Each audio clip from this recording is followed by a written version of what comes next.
Kteří survive jsou spolu kamarádi. Don't starve together lore. Já tam dám titulky. In Don't Starve Together, every survivor has a couple of thousand lines of quotes for literally everything in the entire game. But do you know what my favourite quotes are? The ones that show the interactions between survivors that we never really see outside of standard gameplay and brief moments in animated shorts. So that got me thinking, what characters are friends?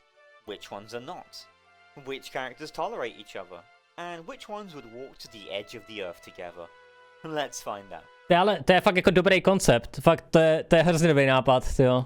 Today I'm going to To je hodně dobrý nápad, no. my favorite character interactions alluded to through either gameplay, lore, and some dumb stupid headcanons. I won't cover all of them today simply because of the amount of interactions in this game. And I just don't know all of them. So do let me know some of your favorites as well. Let's start with my main and favorite, Wirt.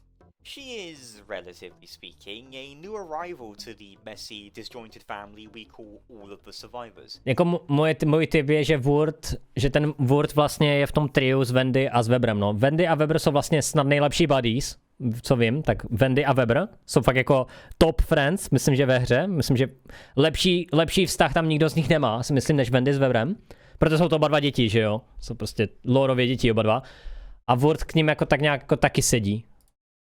We see her being introduced in the Monster Mash shorts, seemingly taking place long after all of the other survivors have been established. Heck, we can even see Webber notice her before he gets sent back to the World Gen screen. Despite being new blood, she gets along well with the survivors nowadays. But none better than Wickerbottom. Oh yes, Wirt looks up to Wickerbottom so much as a teacher, taking spelling lessons and most likely talking lessons from her. No, možná proto Wirt umí číst, že? Love to think that Wirt had incredibly basic, if no English skills at all before being introduced to survivors. To jsem nevěděl vůbec, ale to jsem vůbec nevěděl, že Wirt je jako, že Wickerbottom je učitelka Wirta. Jsem vůbec nevěděl. Nebo jako učitelka, že ho učí. To mě nenapadlo nikdy. Took it upon herself to teach this weird creature how to communicate. And it worked. To je hustý. Mostly. She still has a long way to go. It's honestly nice seeing how Wickerbottom's splash image shows her as this cranky librarian, but in-game is shown to be an incredibly nice, sweet know-it-all that probably cares a little too much about the little ones. We can see her playfully reading scary stories to Wendy and Webber in the Monster Mash short, but now, I bet the Little Merm is secretly her favourite. To vypadá jako hodně Advanced Magic for the Reading level. Jo, to je nový quote, no. To je na tu jeho stavku novou. She even reads Wirt bedtime stories, are you kidding me? But Wickerbottom isn't the only role model in Wirt's life. The ever-so-practical Winona is shown to take a hankering to the little green devil. In their animated short, we can see Wirt trying to mimic her catapults, which is adorable, much to her avail. But then Winona swoops in to teach her how to build her own structures to her own strengths. Jo, to tam ukazovali v tom traileru, no. More armories. She must be so proud of the kiddo of all the things she's able to build, and I bet Winona lent a very well appreciated hand in the process. Also, we can see that Winona was also responsible for the inner workings of Wolfgang's gym. I bet those two throwbacks and vegetable I might have helped a little bit of the mechanical side of things. Jsem taky nevěděl. things together after a long, hard day. However, I bet her and WX78 get along surprisingly well. Well, as good as WX would allow anyway. Despite WX78 being a heartless, soulless automaton, their words not mine, they most likely have a soft spot for Winona, if not purely on a practical level thanks to all of her constructions and the repairing of their chassis during their animated short. But they also flat out say that Winona is their least hated minion, even coining a cute nickname for her as Overalls. That's got to count for something. But I bet deep down, if WX had a crumb of soul left inside that construction, they'd call her a friend. But that's organic and yucky. Ono to stejně dává smysl, že jo, protože Wickerbottom je jakoby VX stvořitel a nebo ne, co to melu. Whaskalmanik je vlastně jako stvořitel VXK a tím, že má vztah s tou Winonou, tak to trošku dává smysl, no, že ona ho opravovala a tak dále, takže má to smysl, no. Dává to smysl. I can't mention friendships in WX without throwing some attention to them and Wormwood. A popular one among the community for several reasons. Oni jsou to vrazi oba dva, no. Nebo bez duší jsou prostě, no, že nesnáší lidi. In headcanon territory, since WX78 has some less than savory things to say about Wormwood, even calling him a and I quote, filthy creature. But people see these two being close friends, and honestly, I can totally see it. WX hates humans and most organic things, but adores the moon and anything it creates. And what is Wormwood? A non-human, semi-organic creation from the moon. It all comes together like a mystery novel. Or WX just actually hates his guts and we're all delusional. Either or. Whilst we're on the conversation of community favourites, we absolutely cannot forget Willow and Wigfrid. Not only did these two get an Insight Tree update together, as well as make an appearance together in the Staying Afloat animated short, they also have some rather generous things to say about each other. For example, how Willow will never pull off wearing the commander's helm like Wigfrid does, and how Wigfrid says Willow's lighter lights the fire of her heart. That's, a little passionate, huh? Even in a gameplay sense, Willow is all about lighting enemies on fire for maximum damage output during combat. However, other characters can't typically fight with her due to the fire damage. Oh, but what does Wigfrid have? A song that lets her gain immunity to fire damage during combat. Je pravda, že oni spolu mají herně úplně obrovskou interakci. Protože jako fightit s Wickerbotom a s Willou je hrozně velká radost, protože ten oheň dává damage jako prase, pokud vám to teda nespálí loot. A Wigfrid má tu imunitu vůči ohni, no. To je jako pravda, že to kombo je nesmyslně silné, hrozně silné, pokud to jako oba dva hráči umějí. Na duo je to hrozně OP, no. Pokud ale máte ty věci. Za začátku to je blbý asi, ale když má člověk to Fireproof Falsetto, nebo jak se to jmenuje? Fireproof Falsetto, myslím, že se to jmenuje, takže. Ale dává to smysl, no, že jsou spolu jako víc jak friends. Historians will be baffled by this discovery. But in a more platonic sense, I bet Wigfrid and Wolfgang absolutely spar with each other. They're both monolithic bastions of might and strength, and speak highly of each other when inspecting their respective equipment. Heck, I'd even say let Wigfrid use Wolfgang's Ale líbí se mi to, že on ukazuje vlastně, jak ten quote můžete získat. Tohle je strašně fajn, že má to video dobře udělané, že má ten quote vyložený v těch postavách, že nečte jenom wiki. To cením, že to má takhle, že to má vlastně ten quote, ukazuje ho ve hře. Jo, kdyby byl jako líný, tak to udělá prostě tak, že to ukáže jako text jenom. Ale tohle chtělo víc práce, protože musel to natočit každý ten klip, že jo. To ocením. To já dokážu ocenit, protože vím, jaká to je práce. Měnit ty postavy, procházet loadingem, najít ty věci, jo, protože on musel otevřít hru, vybrat postavu, najít tu věc, vykraftit ji nebo si ji gifnout, potom, když chtěl udělat další quote, musel despavnout postavu, což je loading, jo, jako je to oprus. A u každého měnit pozadí, takže se vždycky trošku šoupnout, aby to nebylo pokaždé stejný, co dělám taky. Circling back to Willow for a second though, a personal favourite of mine is just how much of a whippersnapper she can be. And I ain't talking about the whole lighting stuff on fire. Hlavně on takovéhle vydává dvakrát týdně, no to je jednoduchý. Buď je bez práce, nebo má prázdniny. Jednoduchý. Já teďka taky vydám další video za 2 dny, že jo? V neděli jsem vydal Crab Kinga a dneska nebo zítra vyjde Ves. Protože mám volno, že jo? I'm also speaking about the prank she plays on other survivors, like hiding an air unfreshener in Wolfgang's leotard, asking him to eat the quote-unquote raisins. A taky jsem vydával videa častěji, když mě toho úplně hrozně moc bavilo. Is that it's rabbit poop, and even throwing shade and pulling some pranks on the former King Maxwell, saying that he lost his dentures and would absolutely love the gramophone. You know, the thing that was used to torture him for Lord knows how long. Jo, jasně, chápu. Jo, oni mají s sebou ten rivalitu. Oh, Maxwell will love this. Jo, jasný, no. To je dobrý. You know, the thing that was used to torture him for Lord knows how long. Cruel, yes, but then again, all of this is his fault, so rather justified in a way. Funny how their relationship went from possibly working with the guy to, hey old man, put on this stupid vest. Where's Maxwell? This will drive him crazy. Fuck. Jo, jasně, že to dělá zvuky. Jo, jasný. Tyjo, to jsou integrace, které jsem v životě neviděl. Annoy the crap out of you. Not even Wilson is safe from Willow's pranks, even asking Webber to get Wilson to try out one of his switcher doodles. Honestly, out of all characters, Willow has by far the most quotes and interactions referring to other survivors, calling the buttons as cute as Wendy's nose, saying that frazzled wires get WX all frazzled too, and even how she tried to catch Webber in a bug net once. I love this lady so much. I really ought to just do a video dedicated solely to specific characters. Let me know if you'd want to see that, actually. Let's segue off Willow pranking Maxwell by talking about the former man in charge himself. Now, you'd think that since he is the guy that orchestrated this entire mess, tricked everybody into being taken here and possibly doomed every man, woman, child, robot into a life of eternal struggle, that the other survivors would hate his guts? Not exactly.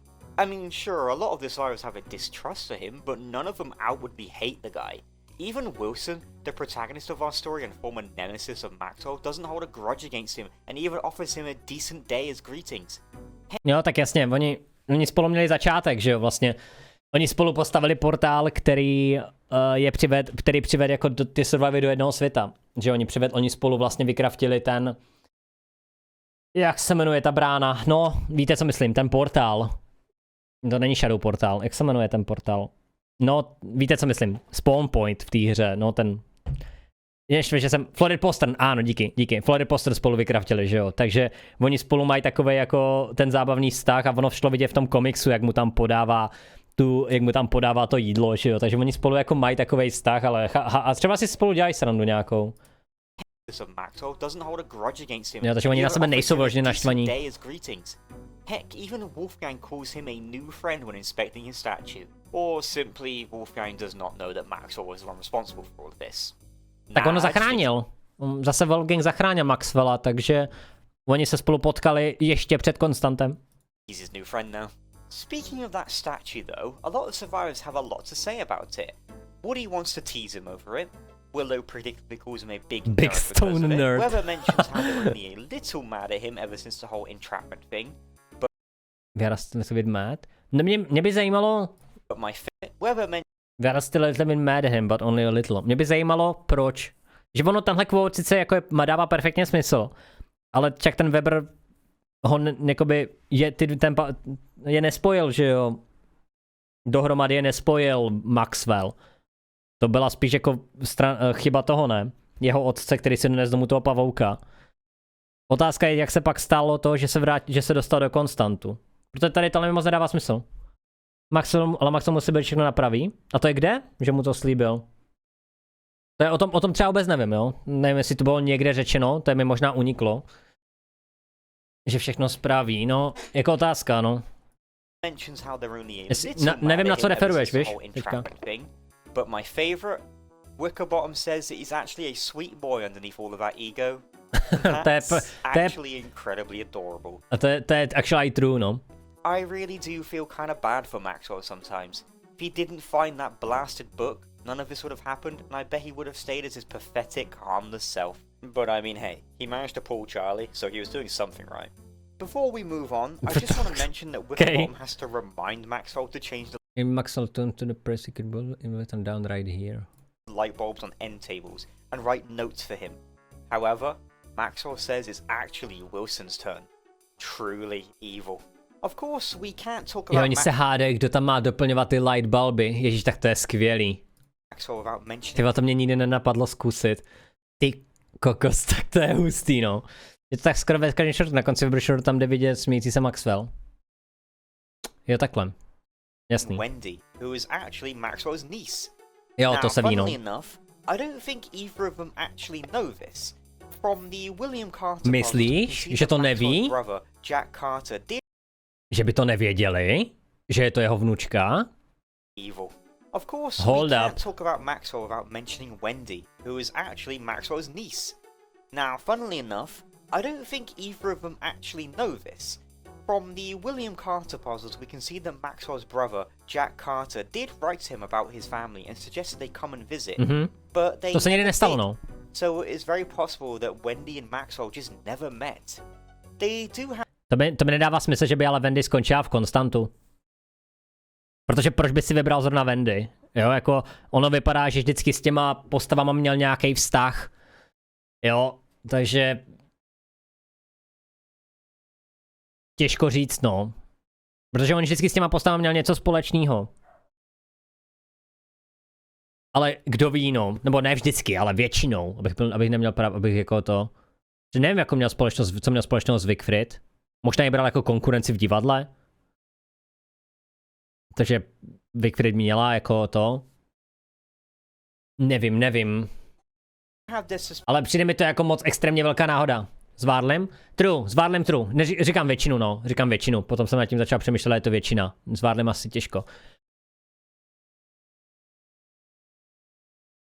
Nebo mu, nevím, jakoby, kdybychom vzali velmi velkou spekulaci, tak vzal Vese, protože chtěl vzít toho svého, komu dlužil ty prachy, co mu vyhrožoval, tak chtěl vzít jeho, že jo? Místo toho vzal Vese a třeba mu Ves řekl o tom dobrým jídle, který kupoval v tom stánku a to byl teoreticky Varley, takže teoreticky se Maxwell chtěl nažrat toho, co jedl Ves a strašně mu to chutnalo, tak přitáhl domů Varleyho. To je big brain strategie. Jediný, co tě společného Wolfgang, no více věcí, že jo. Wendy je jeho vnučka, místo Vese měl skončit ten jeho rival, protože toho, koho chtěl přidat, je ten... Ono totiž, co moc lidí neví, tak ve Vesovém traileru, když máš Ves DST trailer, tak ono tam je jedna taková reference. Ono já to budu mluvit ve videu, ale já vám to tady trošku spoil, no jo. Koukejte.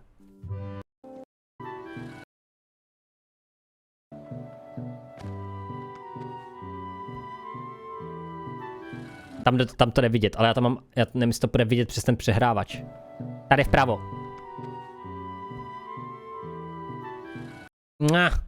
Počkej, jak se to dělá po snímcích? Tady, George Witter, Dramatic Magic Stuff. Tečka čárka. Jo, tady je George Witter, asi něco má, něco. Já to jméno si teďka nepamatuju, jo. Celé. Dramatic and Magic něco, jo. Takže tohle to je ten člověk, který Maxwellovi půjčil, nebo od kterého Maxwell koupil ty vybavení. To čarovné, ano. Samočarovný. To magické vybavení, které, nebo jak se tomu říká, nevím, jak se tomu říká teďka v češtině, prostě magické potřeby od něj koupil. A on mu pak vyhrožoval, tak ho chtěl dostat do Konstantu a do cesty se tam přiklopil Ves, že jo? Ale akorát to neskusil znova, což nikdo neví proč. Ale to je jen takový detail. Maxwell questions himself when inspecting. Jo, jasně, I can have but wonder it could be. Jasný. Oni to asi fakt nevěděj. And mentions feeling a familiar presence when inspecting Abigail's flower. He even wonders how his brother is doing too. Wendy herself also mentions a sense of kinship too, if she was to inspect NPC Maxwell back in Don't Starve Alone. Deep down, I feel like Maxwell has already made the connection, but is refusing to face the truth of what he actually has done. But that's enough Maxwell for now though. Let's move on to Wendy herself. A cold, callous girl who, after all of the potential years stuck in here, has made some deep connections with the other survivors. The best example of this is Webber. Jasně. If Webber is to witness a murderous Wendy, they'll remark that they want to take their friendship bracelet back. On top of that, they do have a few cute friendly interactions, like how Wendy can match with Webber with the faux fangs, and Webber wanting to show off his Woody impression to her with a Yule log, a reference back when Woody had to eat logs to keep his beaverness meter down. Does anyone else remember that? Even her introduction. Já jo, už nikdy víc. Woody byl tak debilní postava, ty vole, to... Zlatý rework. Nechtěl bych hrát Woodyho už starýho. Nechtěl, ani náhodou, ty vole. Museli jste jíst dřevo. Jste bebra auto. A byla tam jenom jedna forma. It's just a casual hey when she greets Webber. Now let's just ignore how Wendy dared Webber to drink a growth formula. Wendy dared us to drink it. No jasný, no. And wants to sacrifice him upon the moonstone. Nope. Počkej, co? Drink a growth formula and wants to sacrifice. Perhaps it's first for the sacrifice. Where is Webber? Dobré, no, to je dobrý quote. Moonstone. Don't worry about that. They're just best friends. I mean, don't you dare your best friends to drink poison sometimes too? Other notable interactions are how Wendy finds Wartox funny. I mean, who can blame her? How Wolfgang is petrified of her, probably on account of the whole Wolfgang is terrified of his sister. Jo, Wolfgang nemá rád duchy, že jo, on je strašný strašpitel, takže že se bojí Wendy naprosto dává smysl. To je dobré. And my personal favorite, how Woody Pinky promised to give her a piggyback ride as a werebeaver once. Oh, I love these guys. Nice. Speaking of Wendy's best friend, who else does Webber click with? Most probably the other kids, like Wirt and Walter, since we do all see them hanging out, as well as Wes and Wormwood, in that one animated short. However, I do think Webber is the most responsible out of the group of kids. Sure, a lot of people theorise that Walter is the eldest, but seeing how Webber had to make sure this kid didn't wander headfirst into danger, it's safe to say he's a bit more grounded, even if he is a bit younger. But besides the other kiddos, he most likely gets along well with Wickerbottom too. But that's a given because she gets along well with all of the kids. However, did you know that Webber apparently was responsible for the doily scene We help make the doily. on her bookcase? Isn't that just sweet? We also To je husté. Tohle je fakt crazy. Čau Ravne, čus. Tak jsou dropy, že jo? can't forget that, yeah, Wolfgang is scared of Webber a little bit too. No, to je jasný. Wolfgang se bojí úplně všeho prostě, takže to je normálka. This, however, Nepřekvapuje mě to? does want Webber to draw him next after checking out his den decorating tools. Either Wolfgang is a narcissist or he just wants to humor the little guy. Another little guy we gotta mention though is Walter. Like, No a Wolfgang je narcisista, to se ví. Že ví se, že Wolfgang je narcisista, proto vlastně šel do cirkusu, že jo? Segment, I, as well as most other people, see him as the eldest of the kids who does his best to make sure they're looked after when the adults ain't around. But my favourite thing about Walter's quotes has to be his sheer level of upset and defeatedness when he catches another survivor committing arson, telling them that is indeed not the correct way to make a campfire. But the character with the most connection to Walter has got to be Woody. Firstly, they're both Canadian, which is something they make sure to remind each other as some form of national pride when stuck out of here roughing it in the wilderness. Oni byli dokonce ve stejném lese, pokud si pamatuju dobře. But also, Walter's main reason for arriving in this place was because of his hunt for the werebeaver. Jo, přesně, no, jasně. Which he just so ends up finding. Just look how ecstatic he gets at finding out the truth. Last few things to mention about Walter. He is absolutely terrified of Wes due to his fear of clowns. This is why I just trust clowns. Jasný. Also bleeding into a fear of mimes. Jasně. Oh, and Wanda too, since he has a whole campfire tale about a murderous clockmaker with a hook for a hand. To je hustý. Ty vole, to je actually dobré video. Ty vole, fakt to mě překvapilo. Ty kokos. Which is why Walter keeps trying to look at Wanda's hands, just to make sure. How about some love for Mr. Don't Starve himself, Wilson? Who does he get along well with? Literally everybody, it feels. Despite originally being a crazy gentleman scientist, his time in the Constant has led him more into the gentlemanly side rather than the crazy Decent side. Day. Unless you count eye-rolling puns as crazy. To je jak já, vole. To be or not to be? In which case he's clinically insane.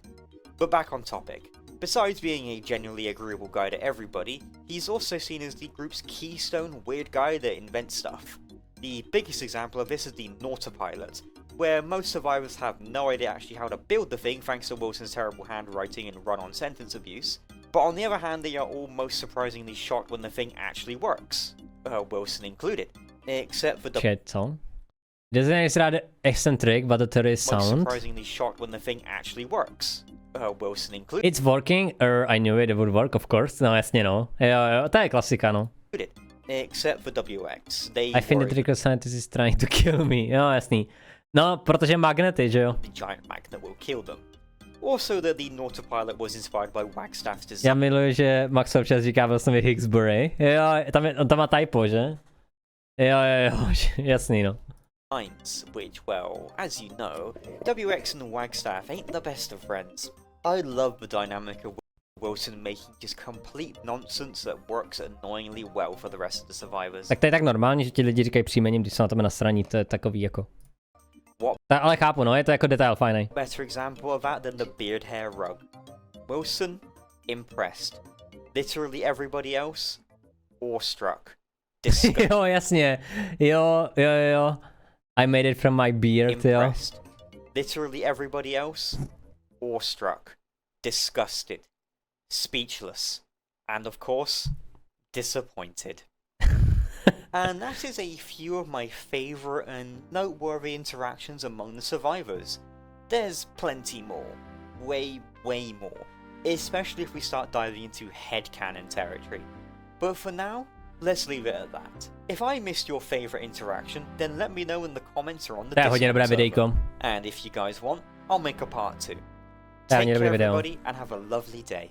Bye. Hoďte mu tam lajčík a odběr, tohle je fakt jako dobrý video.